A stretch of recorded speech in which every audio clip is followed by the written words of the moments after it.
بسم الله الرحمن الرحيم. الحمد لله والصلاة والسلام على سيدنا محمد وعلى آله وأصحابه أجمعين. الحمد لله والصلاة والسلام على سيدنا محمد وعلى آله وأصحابه أجمعين. أما بعد فأعوذ بالله من الشيطان الرجيم. بسم الله الرحمن الرحيم. وما خلقت الجن والإنس إلا ليعبدون. صدق الله العظيم. اللهم صل على سيدنا محمد وعلى آل سيدنا محمد وبارك وسلم. اللهم صل على سيدنا محمد النبي الأمي وعلى آله وأصحابه وسلم. میرے معزز مسلمان بزرگوں، عزیز بھائیوں اور امت مسلمہ کی مقدس ماں اور بہنوں، الحمدللہ رمضان کا مہینہ چند دنوں کے بعد شروع ہونے والا ہے۔ اہل ایمان، اہل اسلام اس کی عظمت، اس کی برکتوں سے خوب واقف ہیں۔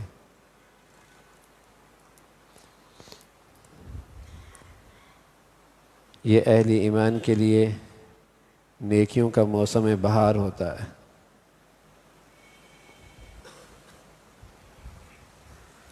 روحانی بیماروں کے لیے صحت کا اور طاقت کا مہینہ ہوتا ہے۔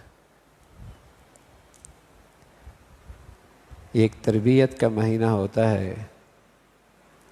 اہل ایمان میں ایمان کی تازگی، اسلام کی بہار، اس میں تازگی آ جاتی۔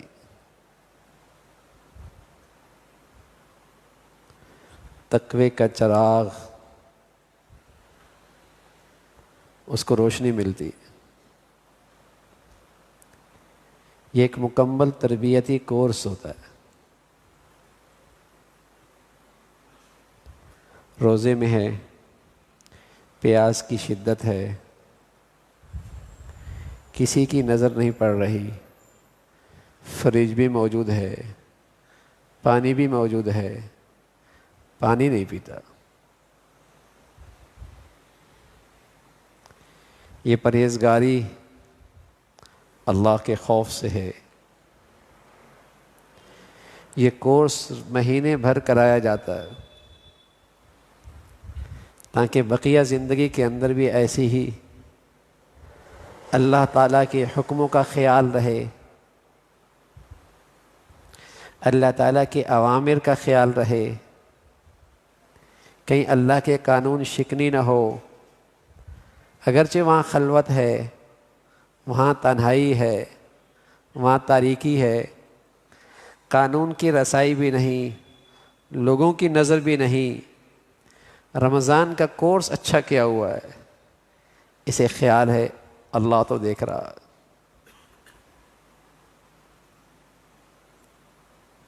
اللہ تعالیٰ تو دیکھ رہے ہیں۔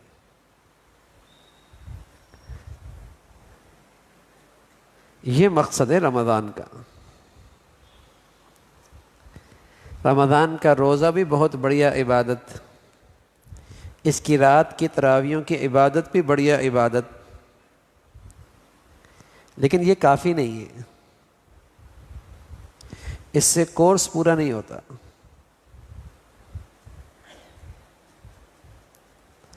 ڈاکٹر جب آپ کے لیے نسخہ تجویز کرتا ہے اور اس میں 3 سے 5 گولیاں، کبھی 5 سے 6 گولیاں، آپ اپنی مرضی سے کچھ گولیاں اس میں سے چھوڑتے نہیں ہیں،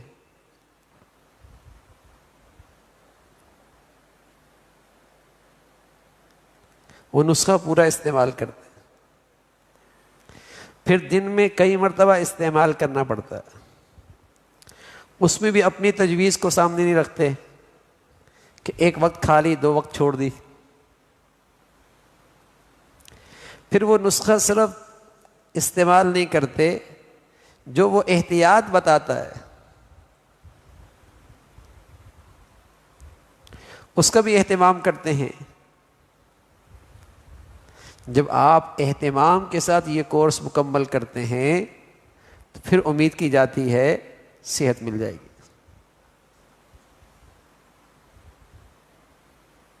صحت یاب ہو جائیں گے، زخم بھر جائے گا، اندر کا مرض ختم ہو جائے گا، بیماری ختم ہو جائے گی، صحت بحال ہو جائے گی. ایسا ہی ہوتا ہے. تو رمضان کا یہ مقدس مہینہ بھی ایک تربیتی کورس ہے. اس کی عظمتیں، اس کی شان، پیارے رسول صلی اللہ علیہ وسلم فرمایا کرتے تھے میری امت کو پتہ چل جائے کہ رمضان میں اللہ تعالیٰ کیا کچھ عطا فرماتے ہیں تو تمنا کرے اے اللہ پورا سال ہی رمضان ہوتا. اب پورے سال کے روزے رکھنا ایک کام ہے، لیکن اللہ کی برکتیں، اس کی حقیقت کیا ہے؟ فرمایا اس امت کو پتہ چل جائے تو یہ تمنا کرے کہ پورا سال ہی رکھ لوں گا.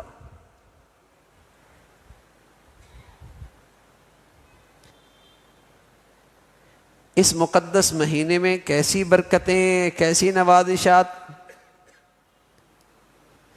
کیا رحمتوں کے سلسلے تصور سے اوپر.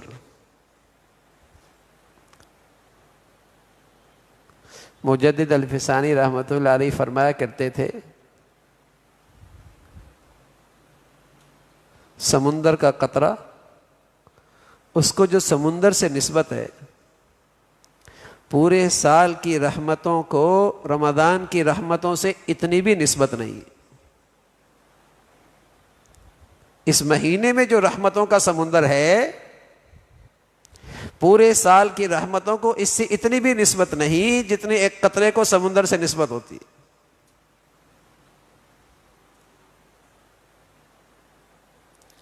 پیارے رسول صلی اللہ علیہ وسلم تبھی تو مہینوں پہلے انتظار میں، اہتمام میں لگ جایا کرتے تھے. مہینوں پہلے دعائیں ہو رہی ہیں.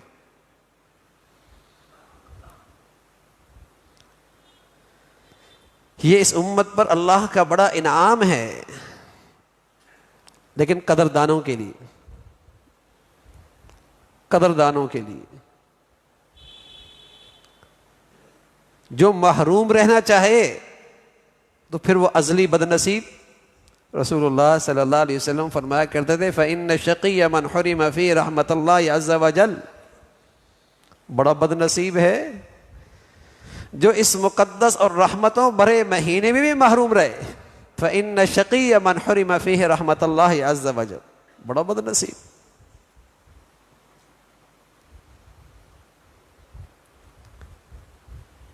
اللہ تعالیٰ کا بڑا انعام قدردانوں کے لیے. جو محروم ہی رہنا چاہے اس کی اپنی بدنصیبی.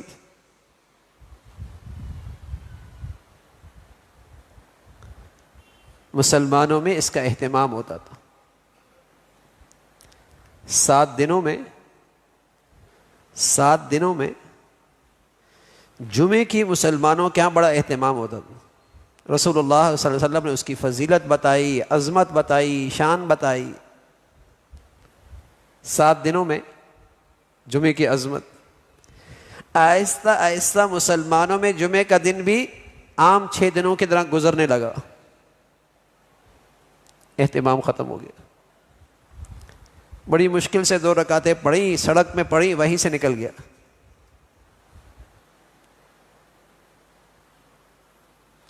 وہ جو اس کی عظمت، فضیلت، اہتمام وہ ختم ہو گیا. آہستہ آہستہ مسلمانوں میں 11 مہینوں کی طرح رمضان کی عظمت، فضیلت بھی، اہتمام بھی ختم ہوتا چلا جا.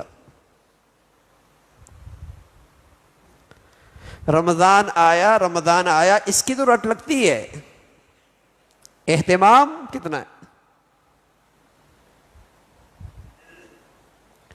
جو تماشے پہلے 11 مہینوں میں ہوتے تھے، اب دنیا مسلمان معاشرے میں وہ تماشے رمضان میں کرواتی ہے، تاکہ مسلمانوں کا جو تھوڑا بہت مسجدوں سے تعلق ہے، دین سے تعلق ہے، رمضان کا اہتمام ہے، وہ بھی ختم ہو جائے.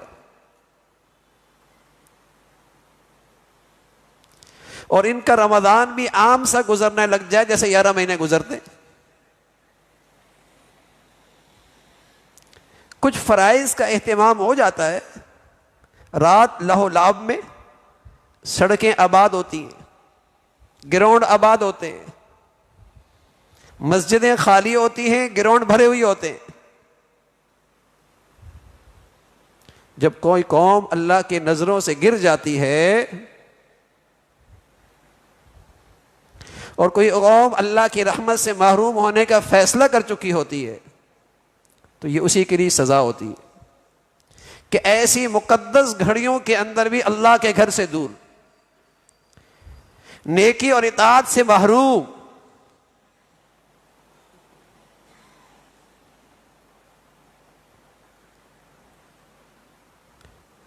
اللہ کے نبی صلی اللہ علیہ وسلم اہتمام کرا رہے، عظیم مہینہ، عظمت والا، برکتوں والا، اس میں دعائیں قبول ہوتی ہیں، بخشش کے فیصلے ہوتے ہیں، اللہ تعالیٰ تمہارے نیکیوں کا ایک دوسرے سے آگے بڑھنا دیکھنا چاہتا ہے، مقابلے دیکھنا چاہتا ہے، کون کس سے آگے بڑھتا ہے۔ لیکن محروم، بد نصیب مسلمانوں کے جوان بچے بچیاں تعلیمی اداروں میں ہوں یا سڑکوں پہ ہوں یا گراؤنڈ کے اندر ہوں، رمضان کی برکتوں سے محروم ہوتے، راتیں لہو لعب میں گزرتی ہیں، دن غفلت میں گزرتا ہے۔ پیارے رسول صلی اللہ علیہ وسلم فرمایا کرتے تھے رمضان آ رہا ہے، جس کا دن کا روزہ فرض ہے، رات کی عبادت ہے، صبر کا مہینہ ہے، دعاؤں کی قبولیت کا مہینہ ہے، غم خواری کا مہینہ ہے، سخاوت کا مہینہ ہے،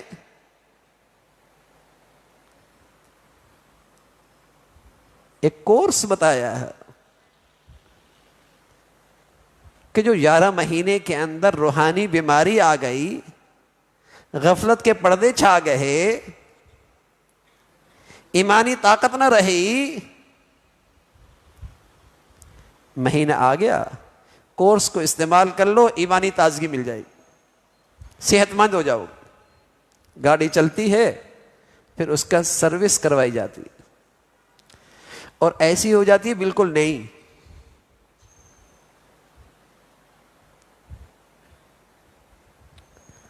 رمضان کا یہ کورس کیا، سروس ہو گئی، سبحان اللہ، آنکھوں میں پاک دامنی آ گئی، پاکیزگی آ گئی، نگاہوں کی حفاظت آ گئی، زبان محتاط ہو گئی، حلال پہ اکتفا ہو گیا، عبادت پہ استقامت مل جائی، زندگی کا مقصد اللہ کو راضی کرنا بن گیا۔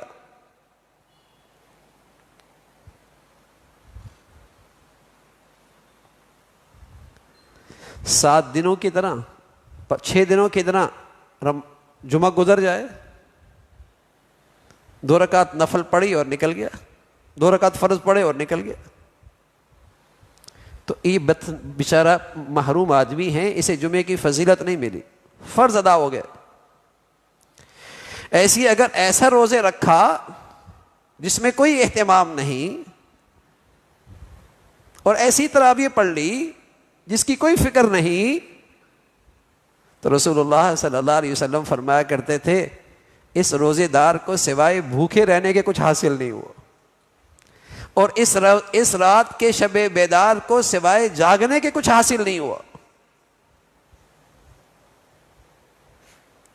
جیسے ایک آدمی دوائی کھائے اور پرہیز نہ کرے،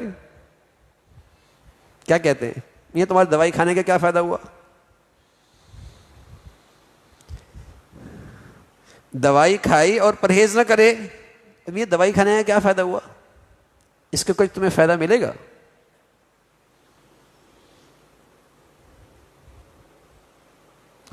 اچھا، ایک آدمی پرہیز تو کرے جو ڈاکٹر نے بتائی، دوائی کھا رہا ہے، پرہیز بھی کر رہا، کہ ڈاکٹر نے کہہ دیا کہ آپ نے یہ چیزیں نہیں کھانی، حالانکہ وہ حلال ہیں لیکن ڈاکٹر نے کہہ دیا نہیں کھانی، لیکن ان کو تو نہیں کھاتا لیکن زہر کھا لیتا ہے جو ہمیشہ سے حرام ہے۔ اسے کھا لیتا ہے، صحت مل جائے گی، مر جائے گا۔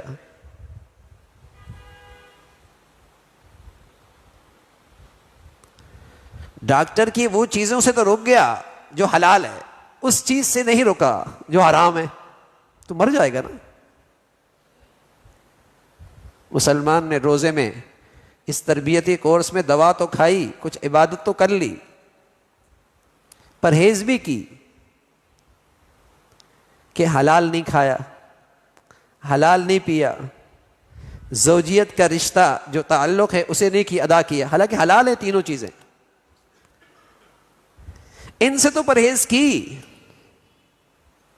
لیکن لقمہ حرام سے پرہیز پھر بھی نہیں کی۔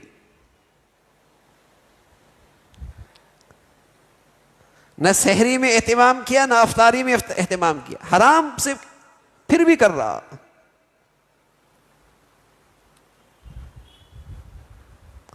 آنکھوں کو حرام سے نہیں بچایا، زبان کو حرام سے نہیں، حلال سے تو پرہیز کی، لیکن حرام کا ارتکاب کر رہا ہے۔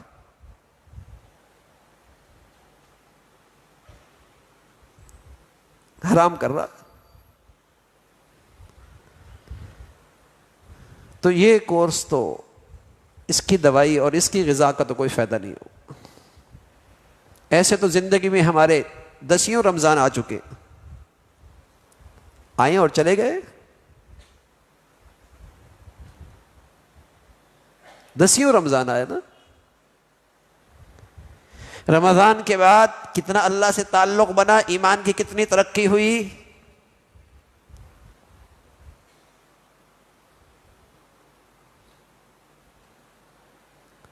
دوائی کھائی، کورس کیا، پرہیز نہیں کی، اور پرہیز بھی ایسی کہ جو حرام ہے اس کا ارتکاب کیا۔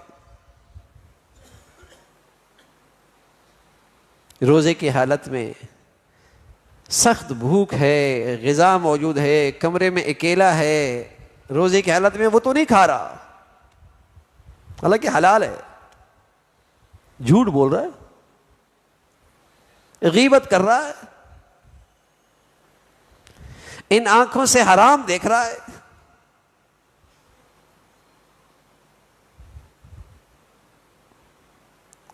ہلاک ہو جائے گا۔ اللہ تعالیٰ کی برسنے والی ان رحمتوں سے محروم رہے گا۔ تو میرے عزیزو، اللہ نے ایک بہت بڑا انعام دیا ہے رمضان کی شکل میں۔ اپنے بچوں کو یہ ماحول دو، اپنی بچیوں کو یہ ماحول دو۔ آج اس انعام کی قدر اس لیے نہیں ہے بھائی کہ سچی بات ہے، آج دین کی قدر ہی دلوں سے نکل گئی۔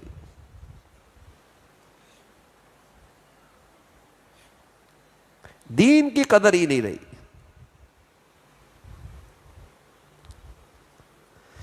اگر یہ یقین ہو جائے اللہ تعالیٰ کی بات پہ کہ جتنا تمہارا دین اچھا ہوگا اتنی تمہاری زندگی اچھی ہوگی، اگر اس پہ یقین آ جائے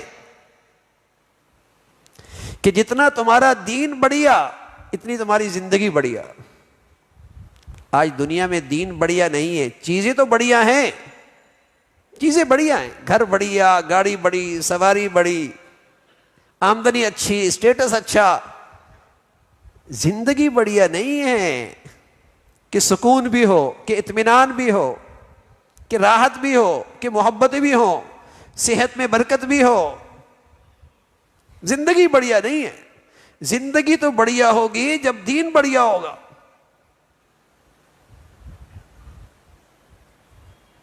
اور اس بات پہ قسم کھائی جا سکتی ہے کہ دین بڑھیا ہوگا تو زندگی بڑھیا ہوگی۔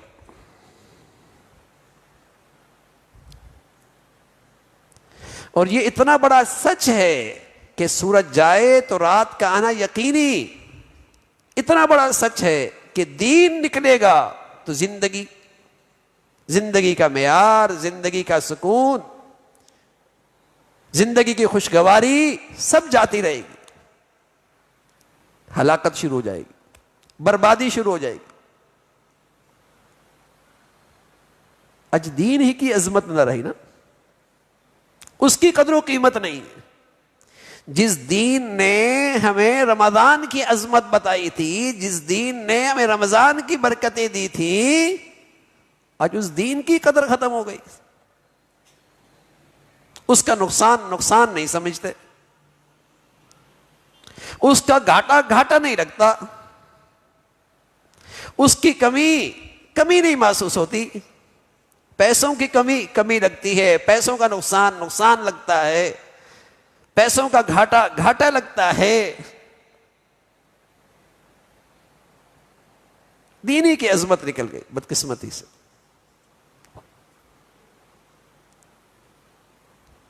میرے عزیزو, یہ خسارے کی بات ہے, یہ خسارے کی بات. ہم اپنے گھروں میں, اپنے بچے بچیوں کی زندگی میں دین کی تازگی لے کے آئے,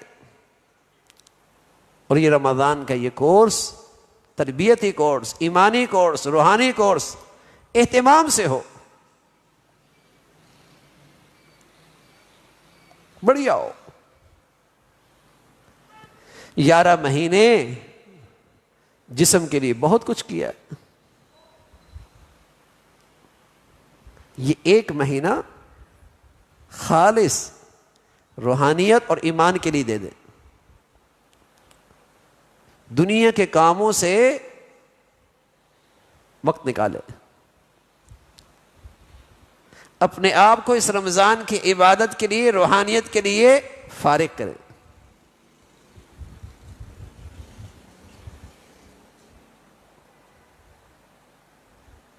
اس کا اہتمام کریں. جسمانی بیماری اتنی بڑی بیماری نہیں اگر ایمان کی حالت میں ہے تو, لیکن ایمانی لحاظ سے بیماری لگ جائے, روحانی لحاظ سے کمزور ہو جائے, اس کا بڑا نقصان ہے, اس کا بڑا نقصان. اس لیے کہ جن گھروں میں ایمانی کمزوری ہوتی ہے, دینی کمزوری ہوتی ہے, قسم خدا کی ان گھروں کے اندر زندگی کا سکون نہیں رہتا, زندگی کی محبت ہی نہیں رہتی, زندگی کی خوشگواری نہیں رہتی.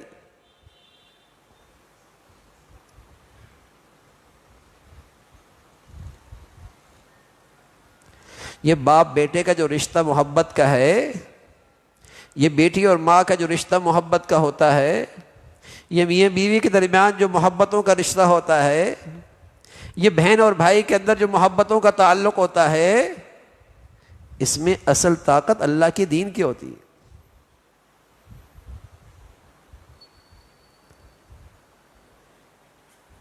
اور کوئی چیز اس رشتے کو نہیں بچا سکتی.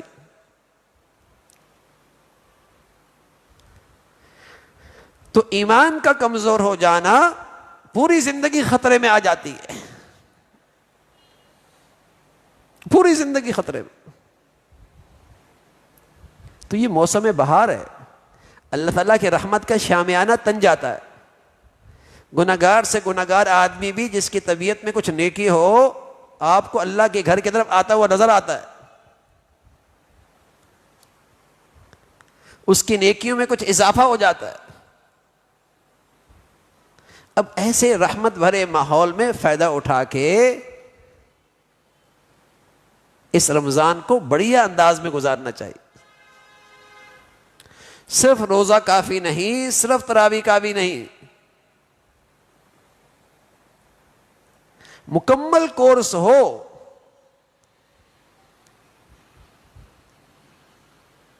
اچھے انداز سے گزارے.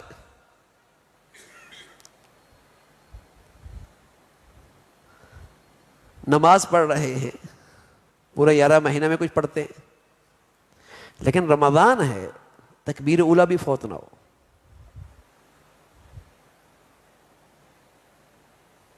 کچھ نوافل بھی مقرر کریں. مساجد میں جلدی آنے کا اہتمام, دیر سے نکلنے کا اہتمام.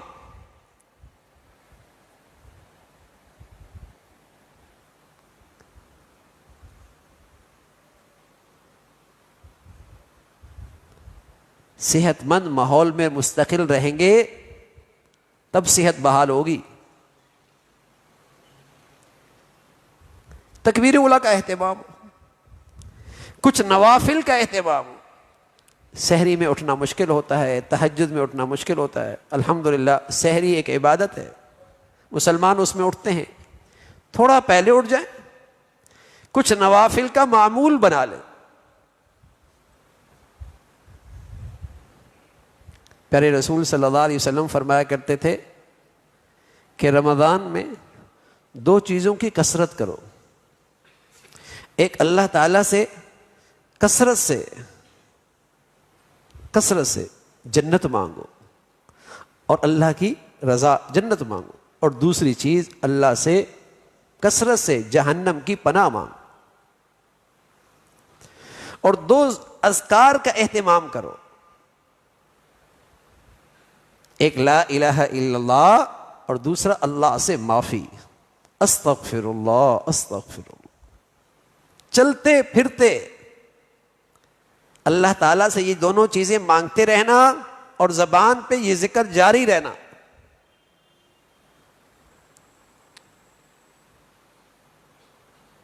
کثرت سے ہو تو کچھ گھڑیاں رات کو تہجد میں گزریں.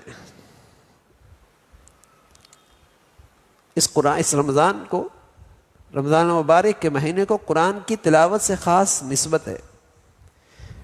پورے رمضان جبرائیل بھی زمین پہ آتے اور حضور علیہ الصلاۃ والسلام کے ساتھ دور فرمایا کرتے تھے. قرآن سنانا ہوتا تھا.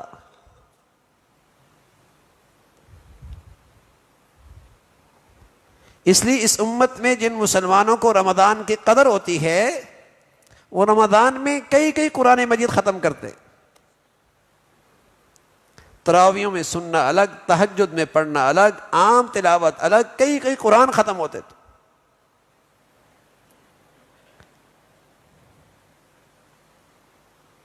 عورتیں بھی ایسے ہی کیا کرتی تھیں. حضرت شیخ الحدیث مولا زکریا رحمۃ اللہ علیہ کوئی پرانے زمانے کے آدمی نہیں، ابھی 40-50 سال پہلے کے بزرگ ہیں.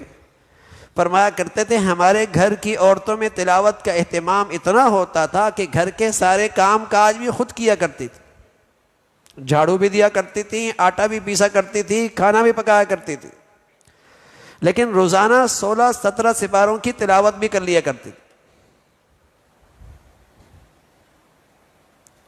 تنافس ہوا کرتا تھا، ایک دوسرے سے آگے بڑھنا، اور یہی مردوں کا حال تھا. حضرت فرمایا کرتے تھے میرا معمول یہ تھا کہ جو رات کو میں نے تلاوت کرنی ہوتی تھی تراویوں میں، اسے 30 مرتبہ پڑھتا تھا کہ روزانہ 1 قرآن کی مقدار ہو جائے. اور فرمایا یہ عمل میں نے زندگی کے 40 سال تک کیا.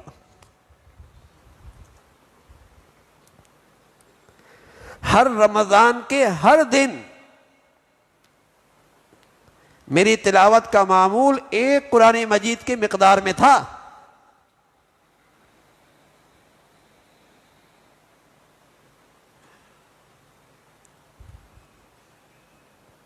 اہتمام ہوتا تھا.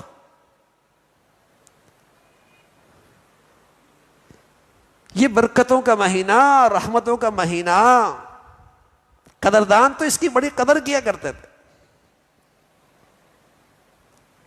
میں نے عرض کیا جیسے ہمارے ہاں جمعہ آتا ہے عام 6 دنوں کی طرح وہ بھی گزر جاتا ہے، کوئی اہتمام نہیں ہوتا. اسی طرح آہستہ آہستہ مسلمانوں کی غفلت بڑھتی چلی جا رہی، بقیہ 11 مہینوں کی طرح رمضان بھی گزر جاتا ہے. پہلے 1-2 دن کچھ مسجدوں میں اہتمام ہوتا ہے، آہستہ آہستہ آہستہ آہستہ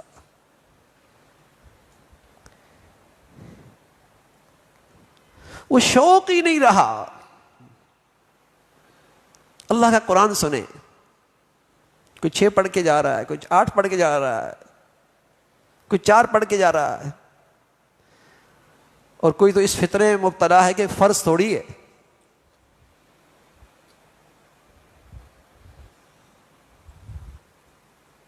تو پھر ڈاکٹر سے بھی کہہ دیا کرے میاں جو آپ پرہیز بتا رہے کوئی فرض تھوڑی ہے کہ میں پرہیز کروں. یہ جو آپ نے دوائی کا نسخہ دے دیا کوئی فرض تھوڑی ہے کہ میں کھاؤں. وہاں تو بڑا اہتمام کرتے. صحت کی اہمیت ہے نا. آج ایمان کی عظمت اہمیت نہ رہی, ایمانی صحت کی فکر نہ رہی, اس لیے کہتے ہیں نفل ہی تو ہے, سنت ہی تو ہے.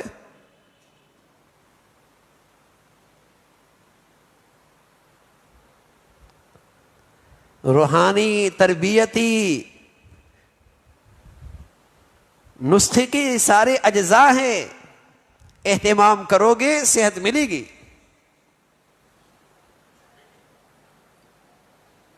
اور اپنی مرضی سے 2 کھولیاں کھا لی 2 چھوڑ دی, 1 وقت کھا لی 2 وقت چھوڑ دی. کیا حال کیا اس نسخے کا آپ نے؟ کیا حال کیا اس نسخے کا؟ اپنی مرضی سے 4 پڑھ کے نکل گئے. پھر کہتے ہیں حرم میں تو 10 ہوتی. ارے حرم میں 10 ہوتی ہے, کوئی دین کا حصہ تھوڑی ہے وہ کہ 10 ہوتی ہے. وہ تو کرونے کی برکت ہے, کرونا کے بعد 10 ہو گئی. ساری زندگی ہم نے تو دیکھا وہاں 20 ہی ہوتی تھی, لیکن آئندہ آنے والی نسل کو نہیں پتہ ہے کرونا بھی آیا تھا.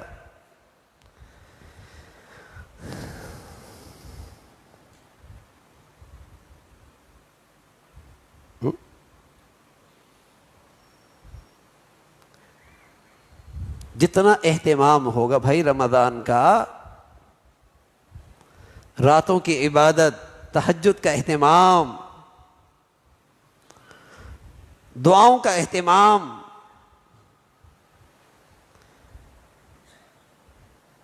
تلاوت کا اہتمام, بڑھیا نسخہ استعمال کریں گے صحت ملے گی. جو اصل پیش نظر ہے روزے سے, مقصد ہے روزے کا کہ ہم اللہ تعالیٰ کی پوری بندگی پہ آ جائیں. جو ہماری زندگی کا مقصد ہے کہ ہماری پوری زندگی اللہ کی فرما برداری پہ آ جائے.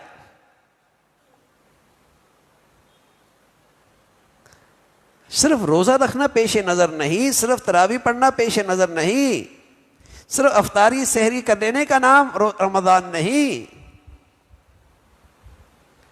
وہ تو مقصد زندگی پہ آنا ہے کہ زندگی اللہ کی فرما برداری ہماری زندگی کی سب سے بڑی ترجیح, ہمارا جینا مرنا اللہ کی خاطر. ان صلاتی و نسکی و محیای و مماتی للہ رب العالمین. نماز بڑی عبادت ہے, قربانیاں بڑی عبادت ہے, لیکن اللہ تعالیٰ کی چاہت یہ کہ تمہارا جینا مرنا اللہ کی خاطر ہو.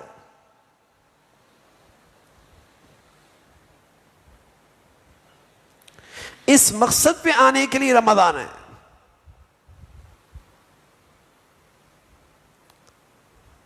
کہ تم پوری زندگی میں اس تقوی کی روشنی سے اللہ کی نافرمانی سے بچتے رہو جیسے تم رمضان میں بچتے ہو. کہ پیاس لگی ہوئی ہے, پیاس کی شدت ہے, ٹھنڈا پانی موجود ہے, لیکن تم پانی نہیں پیتے. یہ تمہاری زندگی میں تقوی ایسا روشن ہو جائے, اس کی شمع اتنی روشن ہو جائے کہ پوری زندگی کو روشن کر دے, کہ تم معاملات میں بھی, معاشرت میں بھی, خوشیوں کے اندر بھی, لین دین کے اندر بھی تمہیں یہ فکر ہو کہ اللہ تعالیٰ کی فرما برداری کرنی, اللہ تعالیٰ کو راضی کرنا ہے. یہ رمضان ہے. اس مقصد کے لیے رمضان آیا تھا. اور کیا پتا بھائی کس کا یہ زندگی کا آخری رمضان ہو, کب تک اللہ تعالیٰ نے مہلت دے رکھی ہے. کتنے ہیں جنہیں آپ بھی جانتے ہیں جو پچھلے سال ان دنوں میں زمین کے اوپر تھے, آج من و من مٹی کے نیچے. کتنے ہیں جنہیں آپ جانتے ہیں؟ اپنے ارد گرد پہ نظر دوڑائیں.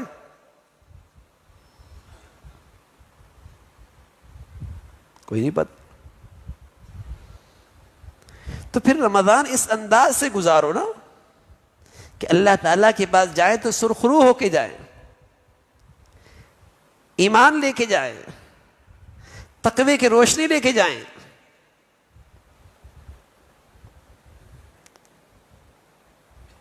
موقع دیا اللہ نے، یہ انعام ہے اللہ کی طرف سے.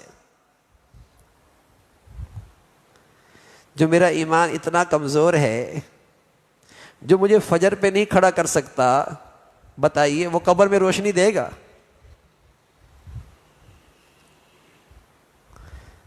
جو مجھے سچائی پہ نہیں کھڑا کر سکتا، جو مجھے غیبت سے نہیں روک سکتا، جو مجھے آنکھوں سے حرام دیکھنے سے نہیں روک سکتا، بتائیے وہ زبان پہ کلمہ لائے گا؟ تو اس کی صحت کی ضرورت ہے نا، وہ بیمار ہے نا.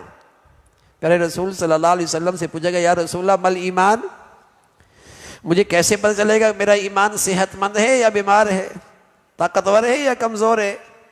پیارے رسول صلی اللہ علیہ وسلم فرمانے لگے اذا سرت کا حسنتک وساءت کا سیئتک فانت مومن. جب تو نیکی کر رہا ہو تو یہ اندر سے فرحت ہو رہی ہو، مسرت، خوشی، فرحت ہو رہی ہو. اور جب تو اس سے کوئی گناہ سرزد ہو جائے تو پریشان ہو جائے کہ اللہ کا حکم ٹوٹ گیا، بے چین ہو جائے. فرمایا اگر یہ کیفیت ہے تو ایمان والا ہے. اب بتائیے مادی نفع ہو تو کیسی فرحت اور مسرت ہوتی ہے،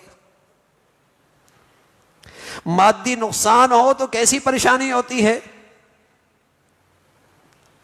یہی چیز نیکی اور بدی کے اندر بھی ہوتا ہے. تو صحت نہیں ہے نا ایمان کے لحاظ سے، اور اللہ نے رمضان دے دیا اور اپنی رحمت کا شامیانہ بھی لگا دیتے اللہ کریم کہ اس مہینے میں ہمت کرنا آسان ہو جاتی ہے، ہمت کرنا آسان ہو جاتی ہے. بقیہ 11 مہینوں میں ہمت آسان نہیں ہوتی، اس مہینے میں آسان ہو جاتی. اور آپ دیکھتے ہیں جس کے لیے فرض پڑھنا مشکل ہوتا ہے اس کے لیے 20 تراویح پڑھنا بھی آسان ہو جاتا ہے اگر تھوڑی سی ہمت کر لے. جس کے لیے فجر پڑھنا مشکل ہوتا ہے اس کے لیے تہجد میں اٹھنا بھی آسان ہو جاتا ہے، تھوڑی سی ہمت کر لے. جس کے لیے ایک صفحے کی تلاوت مشکل ہوتی ہے اس کے لیے کئی سپاروں کی تلاوت آسان ہو جاتی ہے، تھوڑی سی ہمت کر لے، تھوڑی سی ہمت کرنی پڑتی. تو عبادات کی بھی کثرت ہو، تلاوت کی بھی کثرت ہو، اور ساتھ ساتھ چند بنیادی چیزیں جس کی پرہیز ضروری ہے. ان میں پہلی چیز ہے لقمہ حرام سے پرہیز، مشکوک لقمے سے پرہیز، مشتبہ لقمے سے پرہیز، ورنہ اس نسخے کا فائدہ نہیں ہوتا. لقمہ حلال ہو، مشکوک بھی نہ ہو، مشتبہ بھی نہ ہو. افطاری میں، سحری میں پاک مال سے روزی کر رکھے، پاک مال سے افطار ہو. اور یہ بہت بڑھیا بات ہے کہ ہم اپنی افطاری میں دوسروں کو بھی شریک کریں. جب اللہ کے نبی صلی اللہ علیہ وسلم فرمایا افطاری کرانے والا اپنی نیکی بھی روزے کا اسے ثواب ملتا ہے، اور جتنوں کو افطار کراتا ہے ان کے روزوں کا بھی ثواب ملتا ہے، اور ان کے روزوں میں کوئی فرق بھی نہیں آتا. جنہوں نے روزے رکھے ان کے اجر و ثواب میں کمی بھی نہیں آتی. اس زمانے کا غریب بھی نیکیوں میں ریس لگانے والا تھا، اس زمانے کا غریب بھی نیکیوں کا حریص تھا. کہنے لگا یا رسول اللہ یہ مال والے تو نیکیوں میں ہم سے آگے بڑھ جائیں گے، ہم یہ افطاری کی نیکی کیسے حاصل کریں گے؟ پیارے رسول صلی اللہ علیہ وسلم نے فرمایا افطار کرانے کے لیے لسی کا ایک گھونٹ بھی کافی ہے، پانی کا ایک گھونٹ پلا دینا بھی کافی ہے. جتنی تمہاری حیثیت ہے اتنا افطار کرا دو.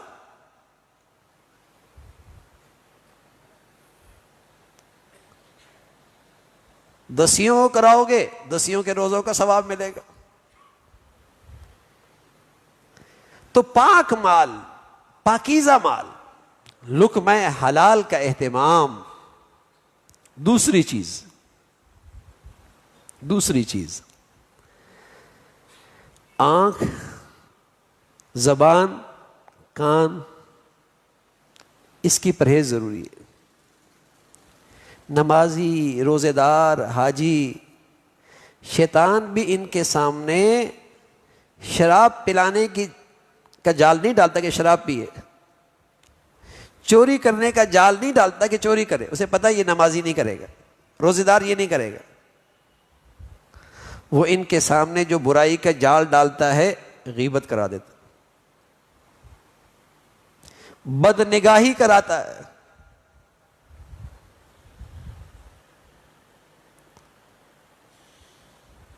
قل للمؤمنین یغضوا من ابصارہم، ایمان والو نظریں جھکا کے رکھو. ایمان والیوں سے کہا اپنی نظریں بچا کے رکھو.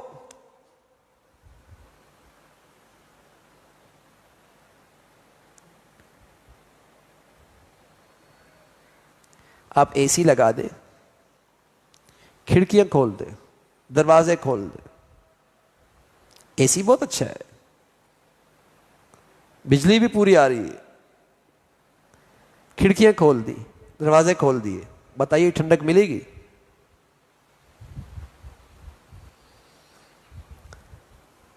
اللہ تعالیٰ کی رحمتوں کا اے سی تو لگا ہے رمضان میں، کوئی شک نہیں، لیکن اس نے گناہوں کی ساری کھڑکیاں کھول رکھی ہیں.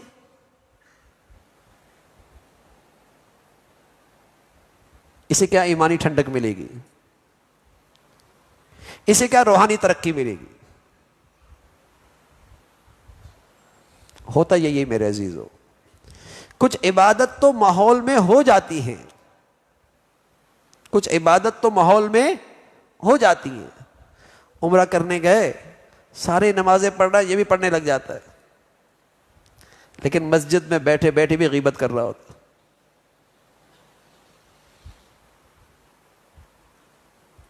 مسجد میں جاتے جاتے بھی دوسروں کے لیے تکلیف کا باعث بن رہا ہوتا ہے،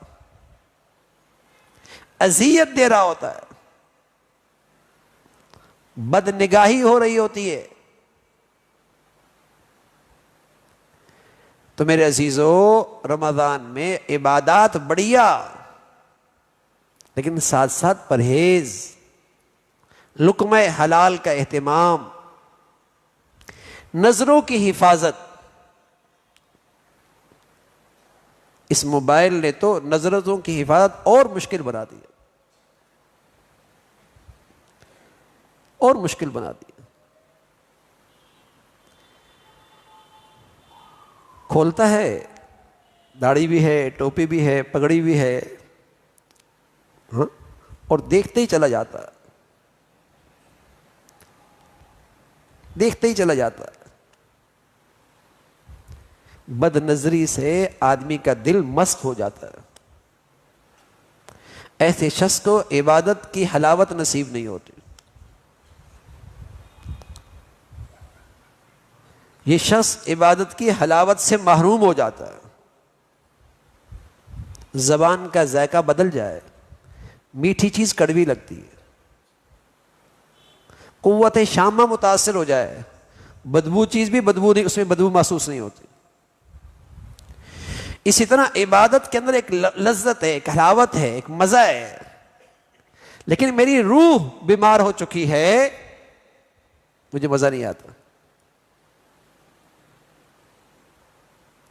معدہ ٹھیک ہو نا، معدہ ٹھیک ہو تو بھوک لگتی ہے، تو چٹنی اور روٹی کے کھانے کے اندر بھی مزہ آتا ہے. قورمہ نبی ہو تو بھوک لگی ہو، معدہ ٹھیک ہو تو چٹنی اور روٹی کے ساتھ کھانا کھائیں تب بھی مزہ آتا ہے. اور معدہ خراب ہو، اچھے سے اچھا کھانا ہو، کھانے میں مزہ نہیں آتا. ایسی میرے عزیزو، جب روح ٹھیک ہوتا ہے، باطن ٹھیک ہوتا ہے، تو عبادت کی بھوک لگتی ہے، تلاوت کا جی چاہتا ہے، اور پھر اس کی حلاوت بھی محسوس ہوتی، پھر اس کا مزہ بھی آتا ہے.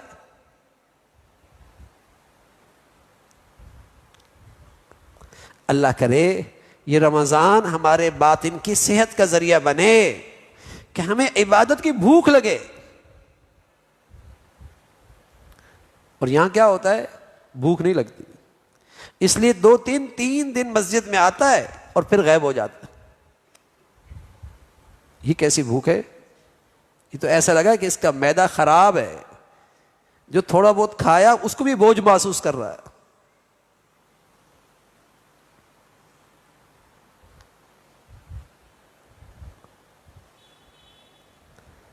تو یہ تو رمضان آئے تو پھر ایمان کا تقاضا تو یہ ہے کہ جو جو ایمان گزرے اس کا عبادت کا ذوق بڑھتا چلا جائے.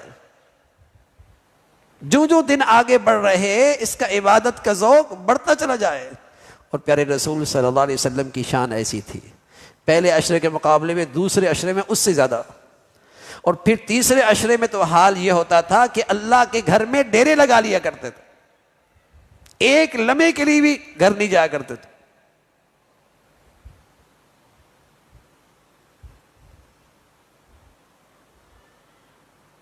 اور یہ پوری زندگی کا آپ کا معمول تھا. یہی یہ کورس اگر صحیح استعمال ہو رہا، صحیح اس کا اہتمام ہو رہا، تو ہر اگلا دن، ہر اگلا ہفتہ پہلے سے زیادہ اچھا گزرے گا، عبادت کے لحاظ سے، تقوی کے لحاظ سے، پرہیزگاری کے لحاظ سے. لیکن اگر خدا نہ خواستہ بد پرہیزی ہوئی، گناہوں سے نہ بچے، تو نتیجہ یہ ہے کہ جو تھوڑی بہت عبادت ہو رہی ہوتی ہے اس سے بھی محروم ہونے لگتا ہے.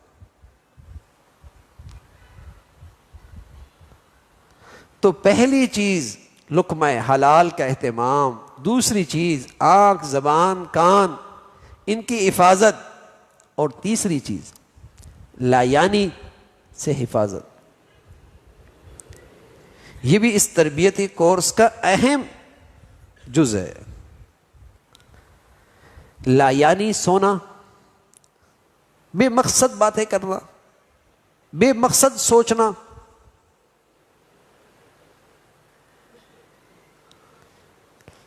بے مقصد چیزیں دیکھنا جس کا نہ دنیاوی فائدہ نہ اخروی فائدہ. ہم بس اوقات لایانیوں میں مبتلا ہوتے ہیں رمضان میں، اور پھر کہتے ہیں گناہ تھوڑی ہے، گناہ تھوڑی ہے. اس لایانی سے عبادات کا نور چلا جاتا ہے. اس لیے پیارے رسول صلی اللہ علیہ وسلم فرمایا کرتے تھے من حسن اسلام المرء، اس آدمی کا اسلام بہت اچھا ہے دو لایانی سے پرہیز کرتا ہے، جس کا نہ دنیاوی فائدہ نہ اخروی فائدہ، اس سے پرہیز. ایسی چیز دیکھنا، ایسی چیز سننا، ایسی چیز بولنا، یا لایانی سونا، ضرورت سے زیادہ سونا، یا ضرورت سے زیادہ کھانا لایانی، یا بے مقصد چیزیں سوچتے رہنا. اس سے بھی روزے کا یہ کورس، تربیت کا یہ کورس اپنے اثرات کھو بیٹھتا ہے.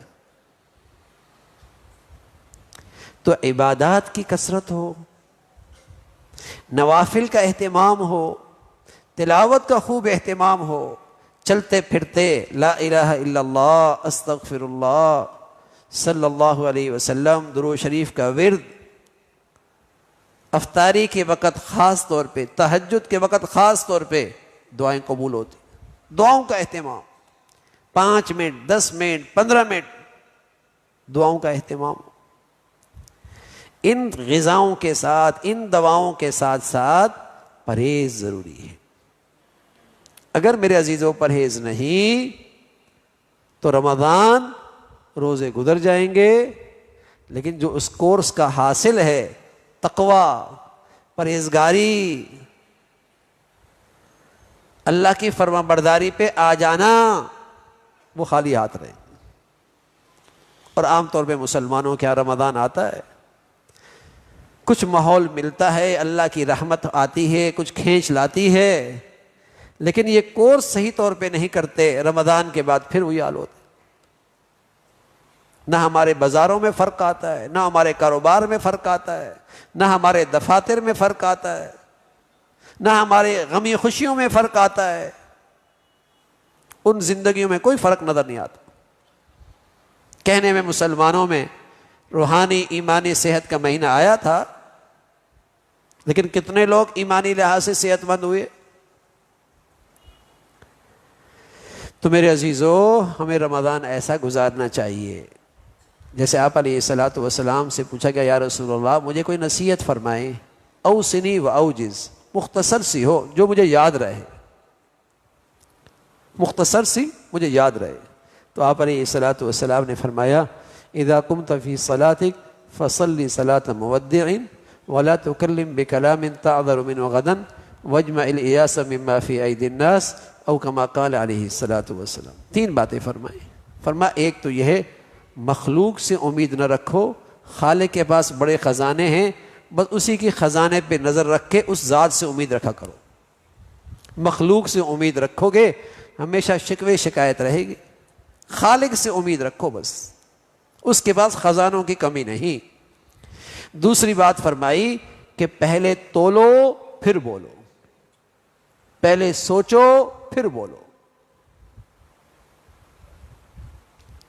تیسری بات فرمائی، نماز یوں پڑھو جیسے تمہاری زندگی کی یہ آخری نماز.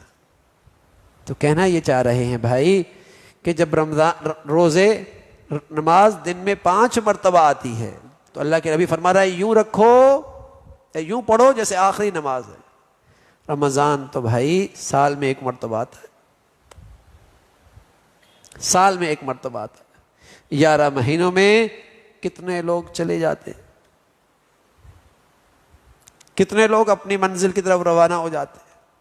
کتنے لوگ ہیں جن کے پاس فرصت ختم ہو جاتی ہے، جن کے پاس مہلت نہیں رہتی، جو یہ آرزو کرتے ہیں فرجعنا نعمل صالحا، اے اللہ تھوڑی سی مہلت دے دے بڑے نیک بن جائیں گے، واپس بھیج دے بڑے نیک بن جائیں گے. تو میرے عزیزو، اللہ نے ہمیں یہ مہلت دے رکھی، تو اس کو اس طرح گزارو کہ اگر زندگی کی فرصت نہ رہے تو اللہ کے ہاں سرخرو ہو کے جائیں، ایمان کی حالت میں جائیں، کامیاب ہو کے جائیں. اپنے بچوں کو بھی، اپنی بچیوں کی بھی ایسا نیکی کا ماحول دیں تاکہ ان کی زندگیوں میں نیکیوں سے اور نیک لوگوں سے انہیں مناسبت ہو. اللہ تعالیٰ بھائی جو کچھ کہا سنا عمل کی توفیق نصیب فرمائے. وآخر دعوانا الحمد للہ رب العالمین. اب رمضان کے بعد ہماری یہ نشست ہوا کرے گی، کیونکہ اگلا رمضان تو انشاءاللہ روزہ ہوگا. تو یہ نشست جو مغرب کے بعد کی ہوتی ہے یہ رمضان کے بعد انشاءاللہ پھر ہوگی. البتہ رمضان کے ہاں ہمارے ہاں جو معمول ہوتا ہے، رات کی تراویحوں کے بعد قرآن کی تفسیر ہوتی ہے، مختصر سی اس کا خلاصہ ہوتا ہے، اور عصر کے بعد روزانہ 15 سے 20 منٹ کا درس ہوتا ہے، اور تلاوت کا معمول ہو آپ کا. اور اس طریقے سے کہیں بھی ایسی جگہ جہاں ایمان کی تازگی کی بات تھوڑی دیر ہو تو اس میں بیٹھنے سے آدمی کو ایمان کی تازگی ملتی ہے. اور انفرادی اعمال گھروں کے اندر بھی ہمارے گھر کی خواتین بھی کریں اور ہم بھی انفرادی اعمال کا زیادہ اہتمام کریں. اللہ تعالیٰ عمل کی توفیق نصیب فرمائے. اللہم لک الحمد کلو ولک الشکر کلو. اللہم اعنا علی ذکرک و شکرک و حسن عبادتک. اللہم اعنا علی ذکرک و شکرک و حسن عبادتک. لا الہ الا اللہ الحلیم الکریم سبحان اللہ رب العرش العظیم. نسألك موجبات رحمتك وعزائم مغفرتك والغنیمة من كل بر والسلامة من كل إثم. اللهم لا تدع لنا ذنبا إلا غفرته ولا هما إلا فرجته ولا حاجة هي لك رضا إلا قضيتها يا أرحم الراحمين. يا حي يا قيوم برحمتك نستغيث أصلح لنا شأننا كله ولا تكلنا إلى أنفسنا طرفة عين یا ارحم الراحمین. رمضان کی مقدس گھڑیاں ہم سب کو ایمان عافیت کے ساتھ اور قبولیت کے ساتھ عطا فرما. اے مولا کریم، جیسے تیرے پیارے بندے رمضان کی قدر کیا کرتے ہیں ہمیں بھی ان میں شامل فرما. ہمیں بھی ایسی کیفیات نصیب فرما، عبادات کا ذوق شوق نصیب فرما، اس کے لمحات کی قدردانی نصیب فرما۔ اے مولا جو رحمتیں برکتیں رمضان میں آتی ہیں آپ کی طرف سے نازل ہوتی ہیں، ہمیں بھی ان کا مستحق بنا، ہمیں محرومی سے محفوظ فرما، ناقدری سے محفوظ فرما، غفلتوں سے محفوظ فرما، ہر قسم کی اے مولا کریم محرومی سے ہمیں ہمارے بچے بچیوں کو مسلمانوں کو محفوظ فرما۔ اے مولا کریم یہ مقدس مہینہ ہم سب کے لیے کامل بخشش کا ذریعہ بنا، اپنے قرب کا ذریعہ بنا، ایمان کی تازگی کا ذریعہ بنا، روحانی ایمانی صحت کا ذریعہ بنا۔ یا ارحم الراحمین اس کی برکت سے پوری امت اسلامیہ میں ایمان ہدایت کی فضاؤں کو عام فرما، اسے امت اسلامیہ کی مدد اور نصرت کا ذریعہ بنا، غلبے کا ذریعہ بنا، مسلمانوں کی فتوحات کا ذریعہ بنا۔ اے مولا کریم شر کے ختم ہونے کا ذریعہ بنا، دنیا سے ظلم کے مٹنے کا ذریعہ بنا، باطل کے مٹانے کا ذریعہ بنا۔ یا ارحم الراحمین اہل اسلام کے لیے اسے اپنا خاص مدد اور نصرت کا ذریعہ بنا۔ اے مولا کریم اپنے فضل سے تمام حاضرین حاضرات سامعین سامعات کی تمام جائز حاجات کو پورا فرما، مشکلات کو آسان فرما، پریشانیوں کو ختم فرما۔ مولا کریم ہم سب کے لیے اور ہمارے بچے بچیوں کے لیے، ہمارے گھرانے کے لیے اس مقدس مہینے کو 100% با نتیجہ اور باثمر تربیت کا ذریعہ بنا۔ یا ارحم الراحمین ایمان کی صحت کا ذریعہ بنا، تقوی کا ذریعہ بنا۔ اے مولا کریم پورے طور پہ دین پہ آنے کا ذریعہ بنا۔ اے مولا کریم پورے طور پہ آپ کی بندگی کا ذریعہ بنا۔ مولا کریم اپنے فضل سے ہر آنے والا دن ایمان عافیت کے لحاظ سے بڑھیا نصیب فرما، ہمیں پاکیزہ نگاہیں نصیب فرما، حرام نگاہوں سے محفوظ فرما، حرام زبان کی غلطیوں سے محفوظ فرما، کانوں کی غلطی سے محفوظ فرما۔ اے مولا کریم اپنے اعضاء اور جوارح تیری نافرمانی سے اپنے فضل سے محفوظ فرما، ہمیشہ اپنی فرما برداری کی زندگی نصیب فرما، اطاعت والی زندگی عطا فرما۔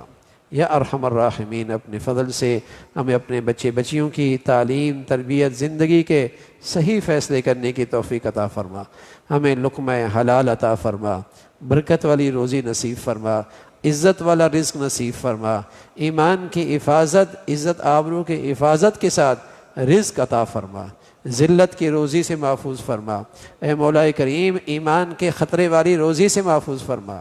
اے مولا کریم ایسی دولت ایسی خوشحالی جس سے ایمان سے دوری ہو نیکیوں سے محرومی ہو ایسے رزق سے محفوظ فرما۔